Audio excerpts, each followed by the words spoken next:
I need a motion for an approval of the flag policy. So moved. Second? I'll second. Dr. Locker. Yep, board members, a proposed flag policy was presented from legal counsel for consideration at the May 11th board meeting. The board asked that the proposed policy be published for community feedback and returned to the June meeting. It is here before you for your conversation and action. Ms. Battaglia. I want to make a comment on something that Ms. Jordan had said. I think that's something we need to take into account, making sure we have some type of check and balances if something has to be part of curriculum or historical significance. I mean, the 9/11 flag was exactly right, and we've heard about some of the country flags and the military flags. So I think those are things we need to make sure that we have implemented. You know, after school activities, absolutely. You know, have the flags that represent the group, but I like what Celeste had suggested.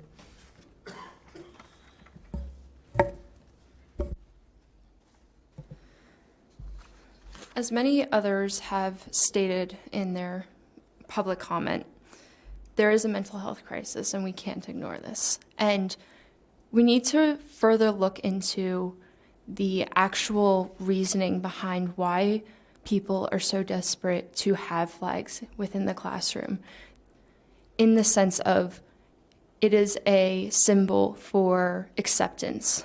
Why are our students pleading for our help so desperately that they need a flag in order to symbolize that they are accepted within their own school system? And to that I ask, what tangible, concrete solution are we going to put in place if this flag policy passes in order to ensure that student voices are heard, recognized, and this issue does not continue of political polarization, bullying, harassment, take whatever form of it you perceive it as. It's a complexity of this. And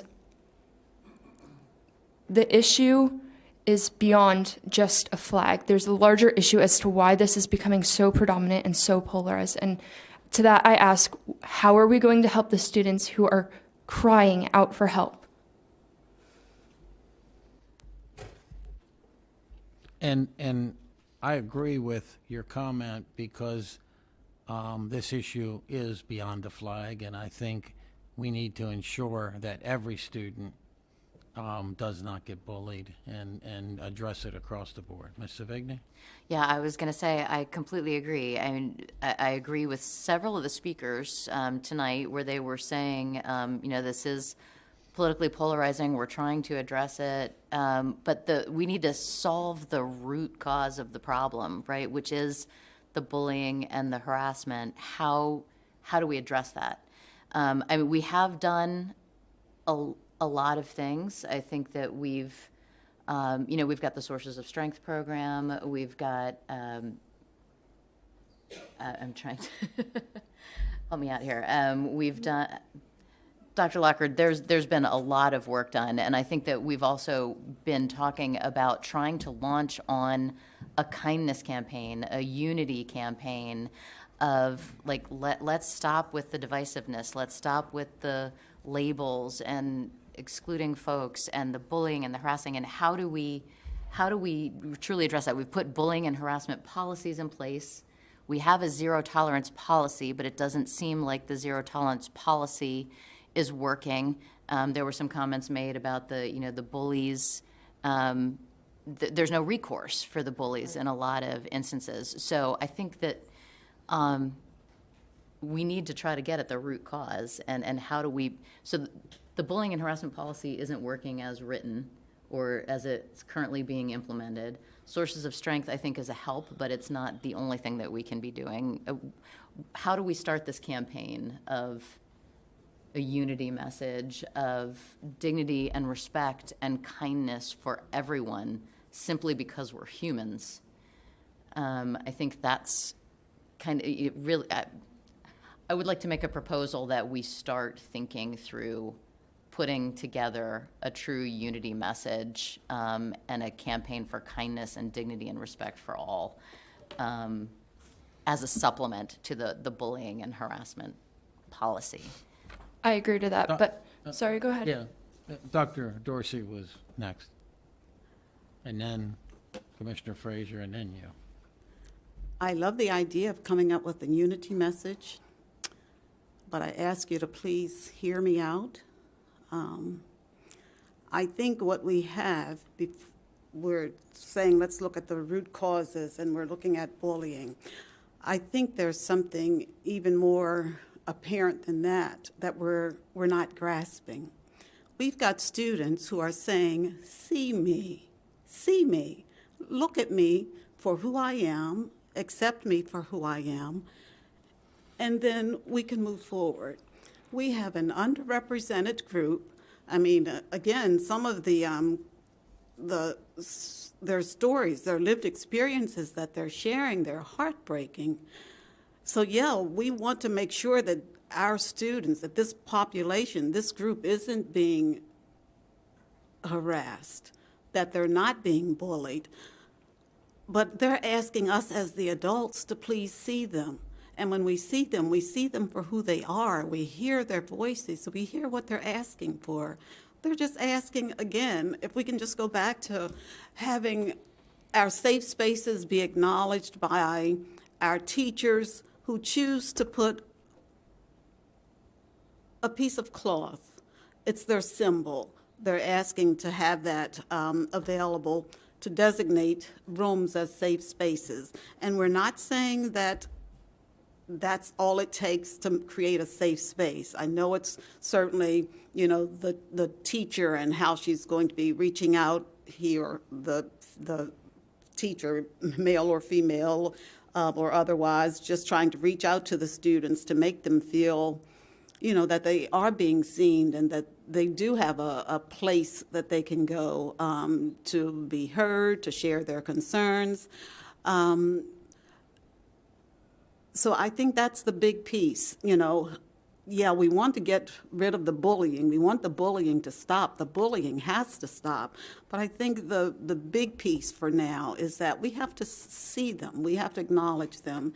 And I think sometimes we think, okay, well, when we're colorblind or when we put our other blinders on and we say, yeah, we accept everybody for who they are, that sounds good, but it's really not acknowledging who the person is. You really do have to see them. People, we're not invisible, You have to see us for who we are. And that's what I feel is their main cry. And, I think that we're doing them a disservice if we do not include, saying that, yes, let's just go ahead and have their safe spaces designated. By the flags in the classroom. And again, we've had it voluntarily made available for teachers and, for people who feel like they really have been forced to put the flags in the room. Well, that needs to be addressed. And we have systems in place where I feel that that could really be addressed.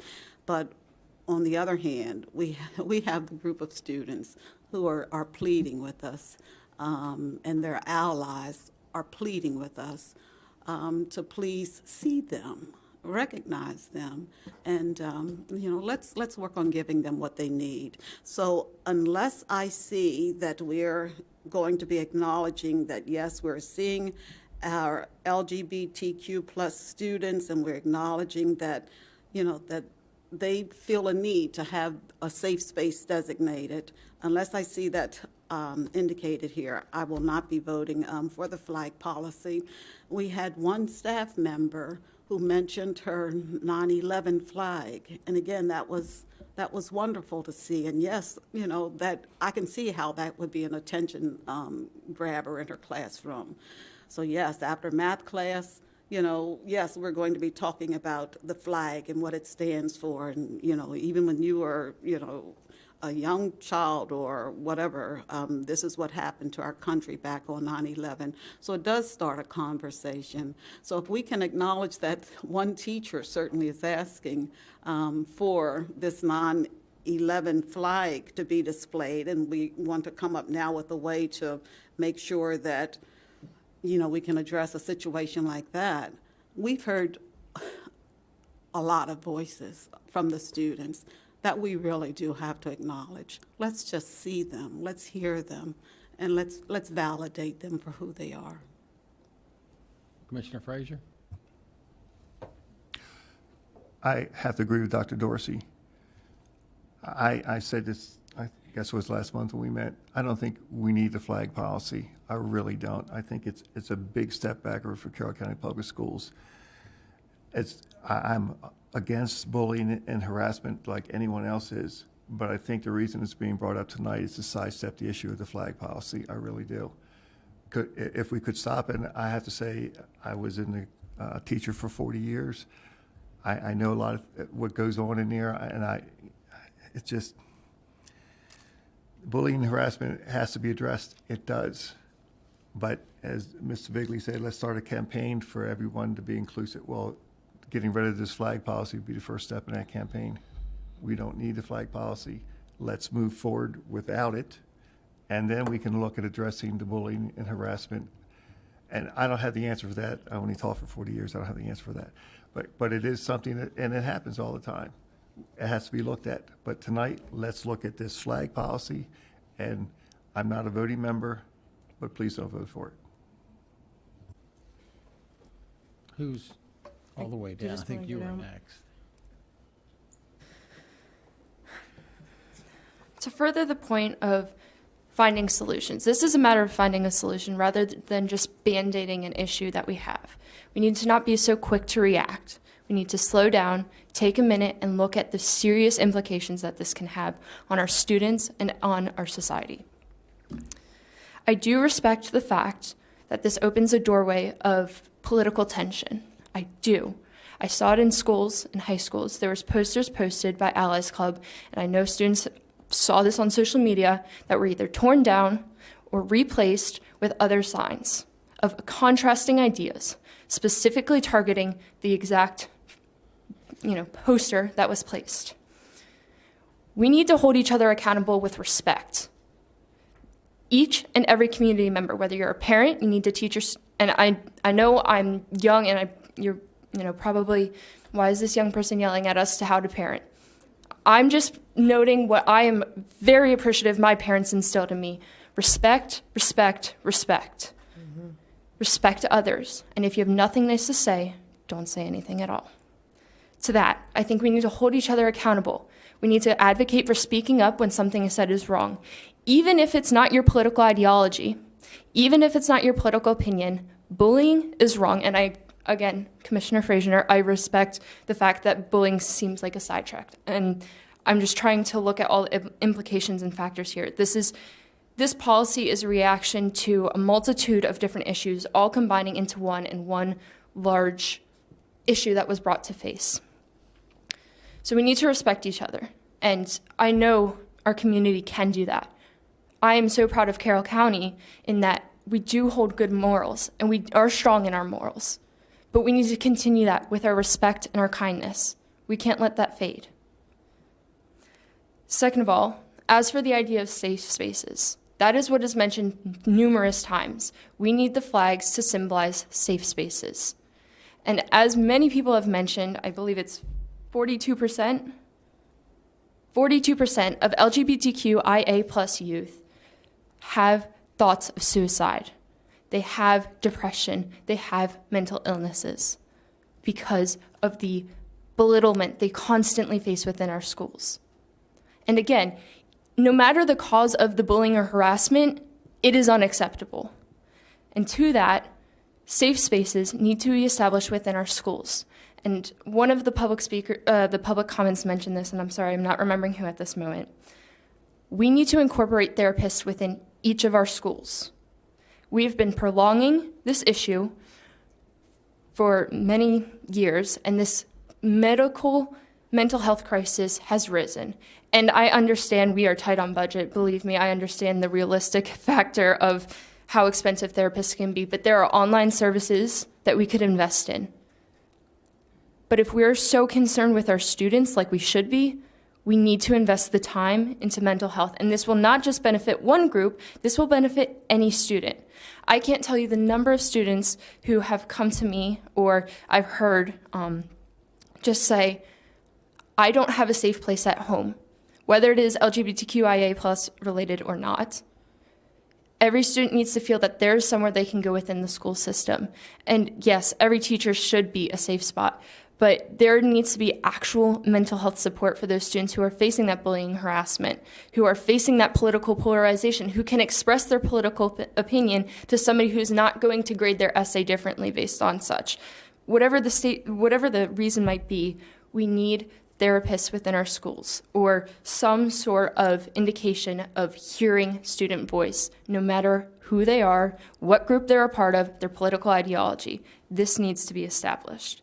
And I know this kind of seems like a sidetrack again from the actual policy itself, but if this is to pass, we can't just let it pass and wash our hands clean of this issue.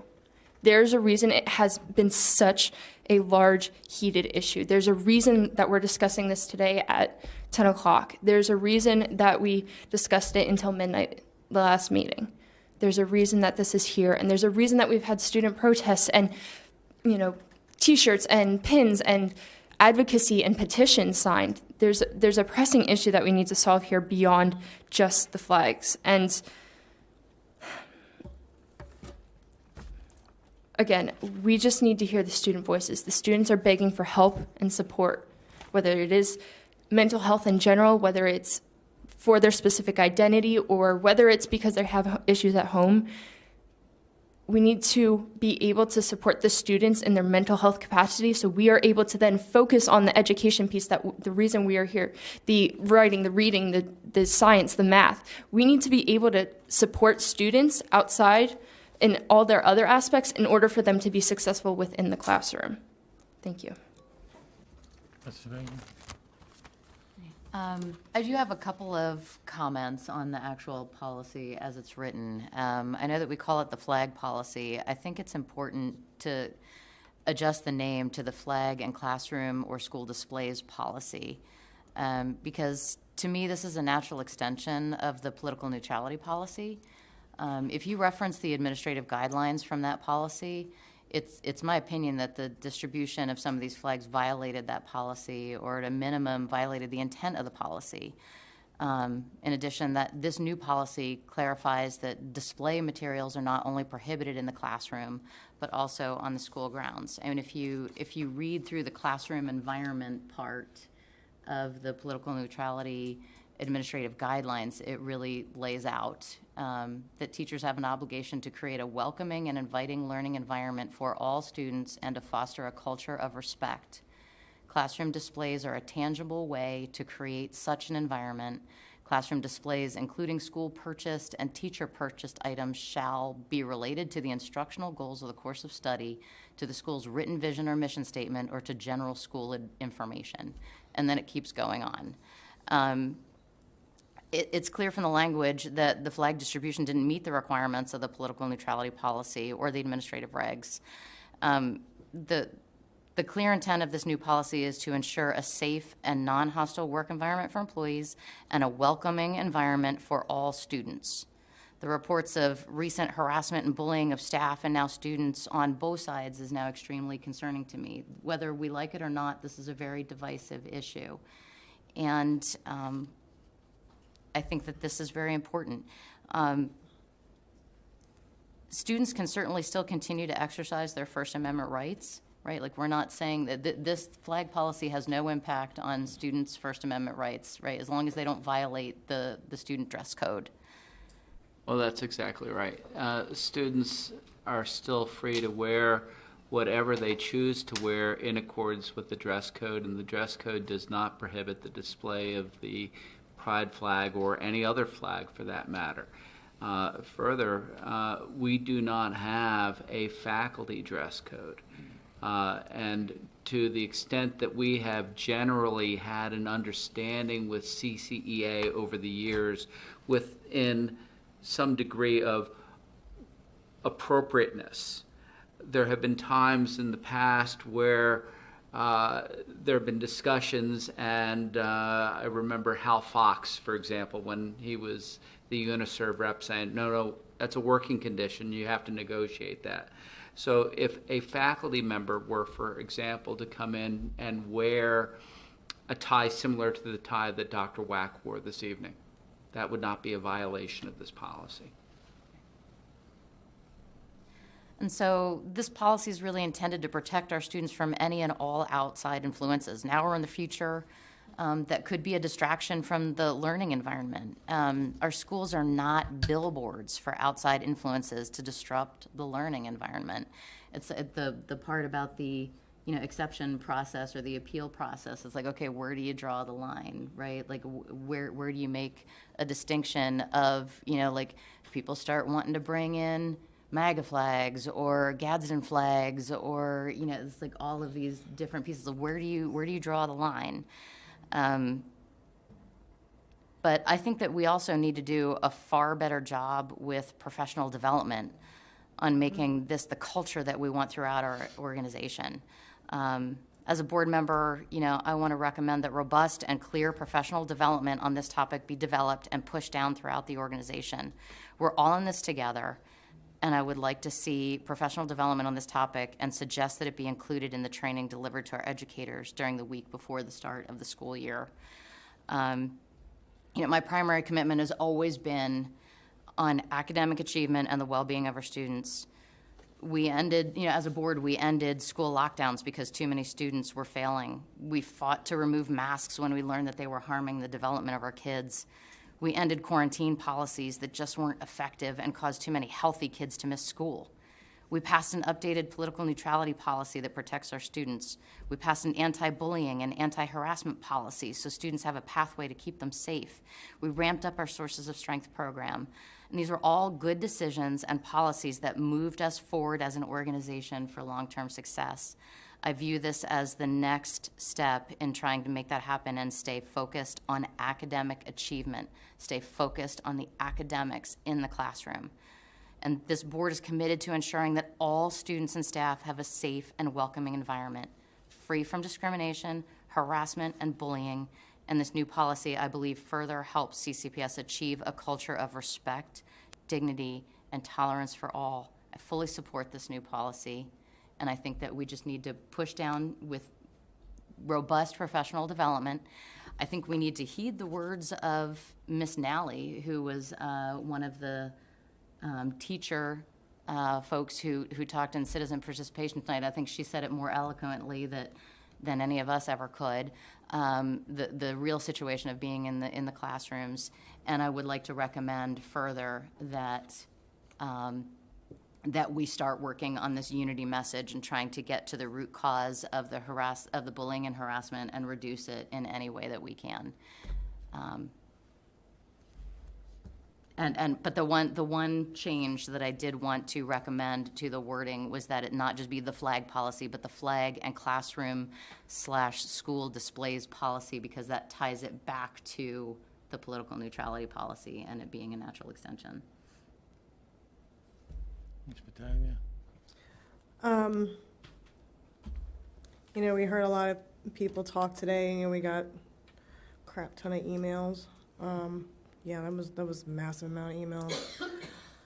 The same thing keeps echoing is the bullying policy. Okay, well, we passed bullying policy. We followed MSDE's guidance regarding the bullying that they put in place, and we have that. So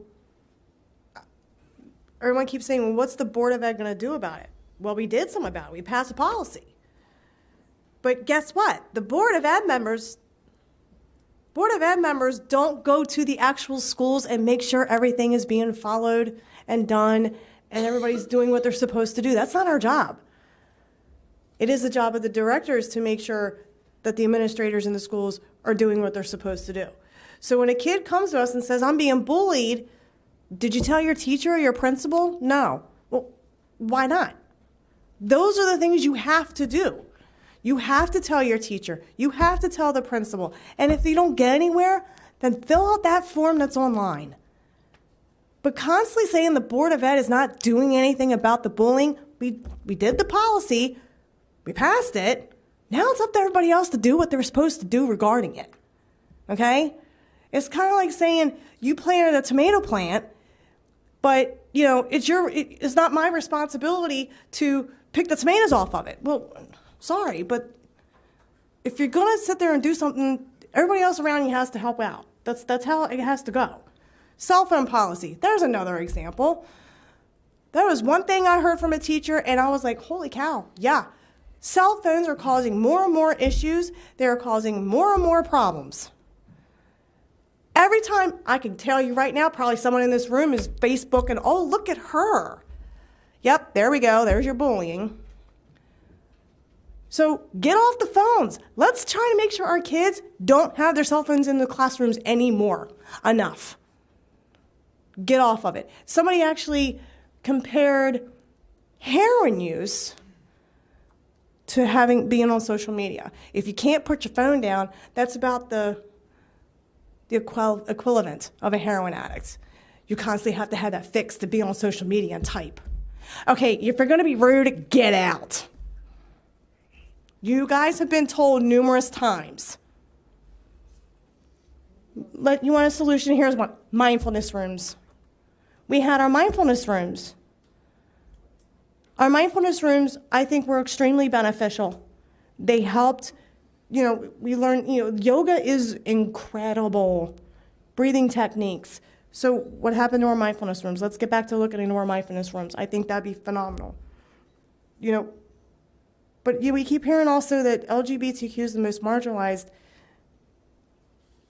And the one thing that really struck me when I was researching all of this stuff, because, it's what I've been basically doing, students with disabilities. I did have a parent reach out to me, and they were at the carnival with their kids, and they were pushing their child, and sure enough, a bunch of high schoolers walked by and called that kid in the wheelchair the R word. Well, come on. But do the children with disabilities have a flag representing them in their schools? And they're the most marginalized. They're the ones that don't have opportunities, basically, out in the real world. But I didn't hear one person talk about them today. Not one.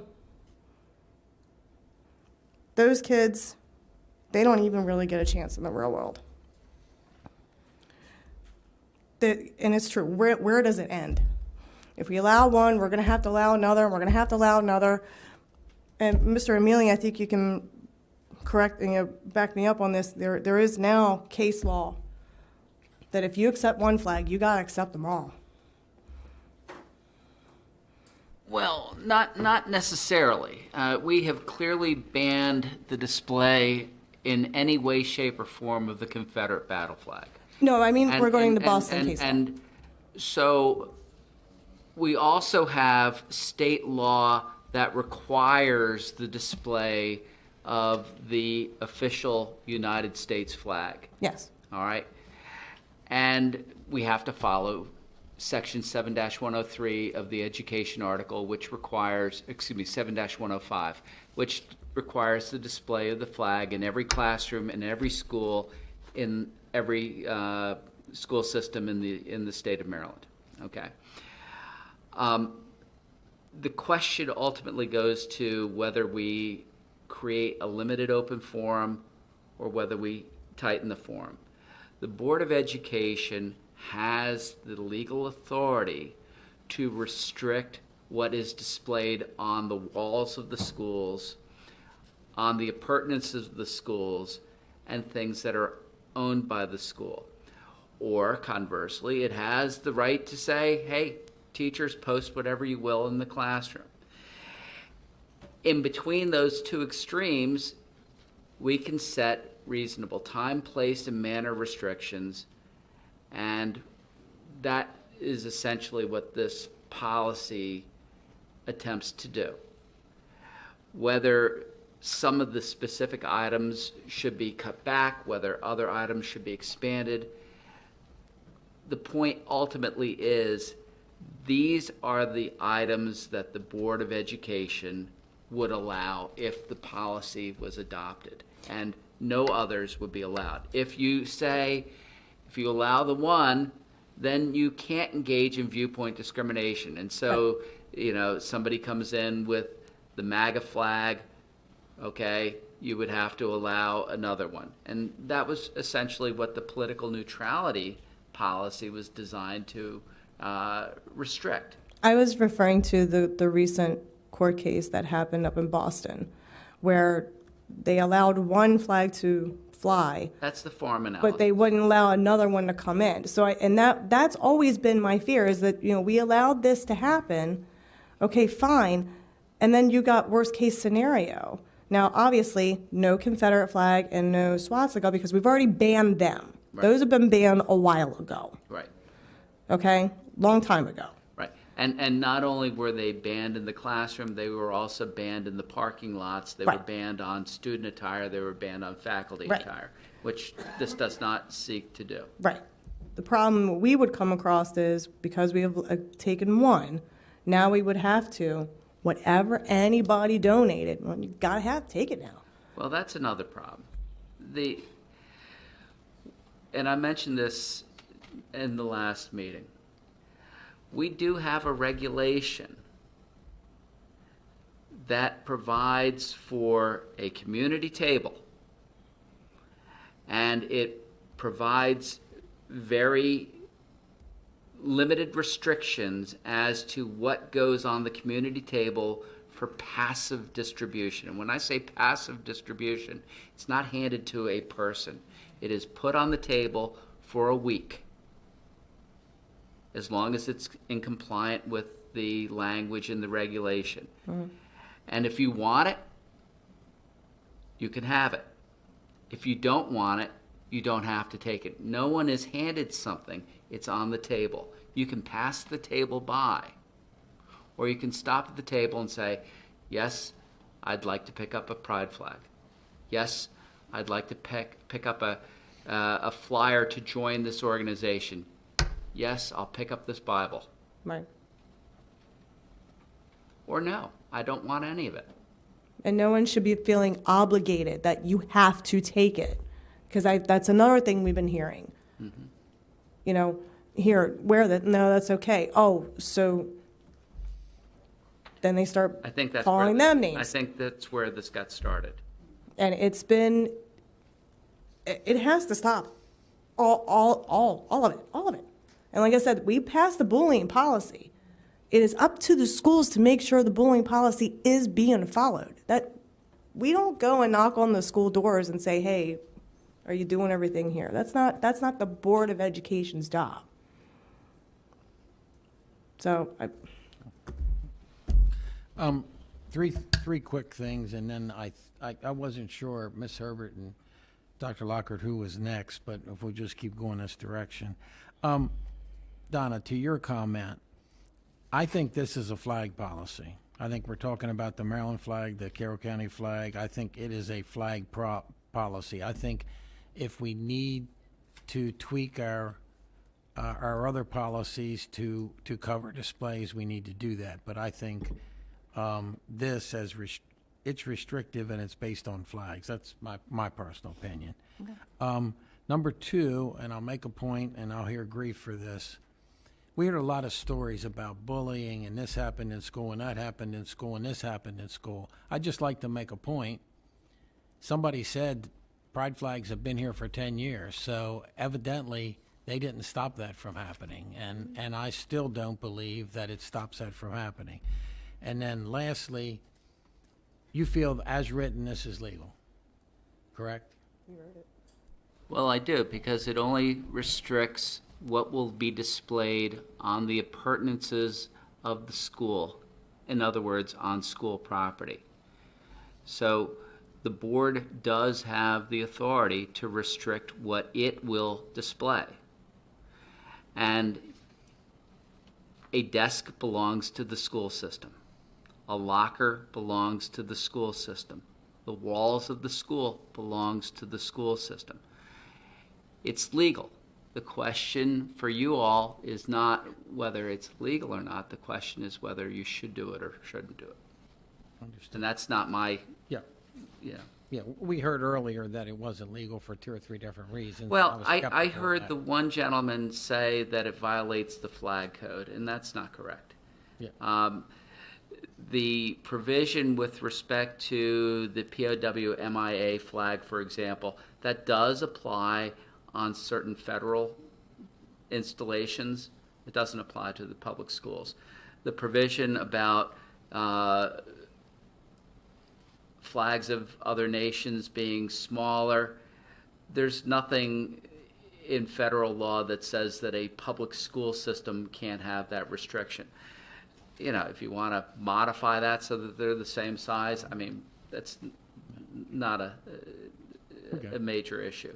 That's within the discretion.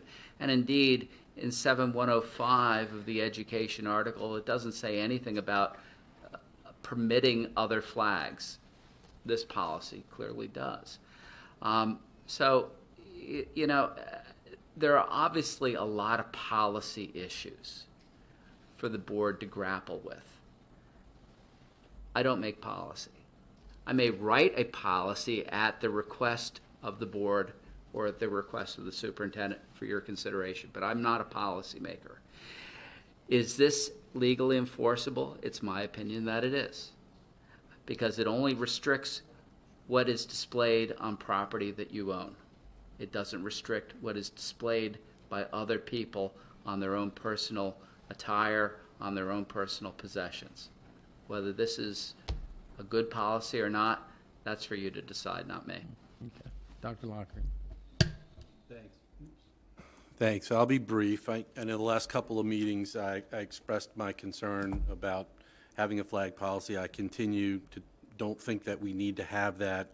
Again, I'm thinking about what I've heard from our students and what they're saying to us, and to Dr. Dorsey's point, not only to be heard, but to be seen as well. Respectfully, I understand the argument, Mr. Kyler, as it relates to, we've had, you know, flags in our schools for a long time. That was part of my issue as well, as it relates to taking that away, and that bullying has continued. I would say that we've put all sorts of things in place to address bullying and are required to put all sorts of things in place for whatever the bullying harassment is, and bullying continues. And part of what for what it's worth in the last couple of weeks here, as Emily, I appreciate your input and suggestions when you talk about what are some things that we can do. I think it is taking a step back to do something that takes away something that students recognize as a support, recognize as something that they've come to know as a safe place or a safe spot. Of course, we want all our classrooms to be safe for students, but that's something that's been there for those students. And I think about, that you talked about, you know, what are some of those things that we can do? Well, I kind of tie a little bit of this conversation to the one we had earlier on the framework. I think, I don't want to rehash that issue as it relates to the health standards. And I would certainly agree with a lot of the things we heard from folks about what's age appropriate or where does this go. But in my eyes, those topics and those standards that the state is providing, you can agree or disagree, but many of them are meant to just make people aware of the fact that there are people that are like you or not like you that exist, so that you can be knowledgeable of it. We heard some people talk a little bit about, hey, you're going to go out into the world and you're going to run into all sorts of people, and you're going to be expected in your job or at your college or university, to recognize that there are differences out there. And I think some of those things are important. We tend to fear what we don't know or don't understand. And so I think the idea of, getting not indoctrinating, not forcing something on somebody, but bringing awareness to, goes a long way in helping. And I've been in schools long enough to know that a lot of times the bullying, harassing that I've seen from kids is that they don't totally understand something, so they go at it or pick at it. And that's not all cases, but I've seen that a lot. And so I guess I'm just going to reiterate. I'll stop talking now. That I don't have a vote, but I concur with Dr. Dorsey. I don't believe we need a flag policy, and I think we do need to do more educating as it relates to, yes, kindness and compassion and all those things that we say are important. But when we get down to differences, I think we need to recognize, and as you said, hear people and see them as well, recognize it. So that's it. Ms. Server, did you still? Yes. So you touched on one thing, the missing people, POWs. That's also in the county office building. Is that correct? Missing in action flag. And then what other flags do you have in the county? Oh, okay, because I was told that. Look at every day, but Okay, okay, so you don't know what flags you have hanging over there? No. Okay, all right. Just curious, because I think the POW flag was in there because that's how you got the veterans hospital coming up down in the south part. Okay, but I thought they were impressed by you having that there. Okay. It is very upsetting on both sides. It's distracting, and we need to move forward. Mr. Fraser. My last comments. At the end of the day, okay. At the end of the day, you teach students. Everyone's talking about teach academics, you teach students. There are all these students that we heard tonight. I've gotten a lot of text, emails from other people as well. They're asking for some help. The help would be, don't have this flag policy. I've heard several people talk about compassion and what you want to show some compassion to these students. Don't have this flag policy. I just think it goes against inclusiveness in Carroll County Public Schools. I really do. And I'll stop. Okay. Mr. Kyler, does it make sense to ask Mr. O'Mealy about the idea of the core values, like with a poster within all the classrooms designated? Because we don't want folks to feel like we're taking away a safe space. Like, we do want all classrooms to be felt that they're safe spaces. And how do we make that so, right? Like, all teachers should be trusted adults. All classrooms should be safe spaces. And if they're not, then that's something that we need to address. Yep. So,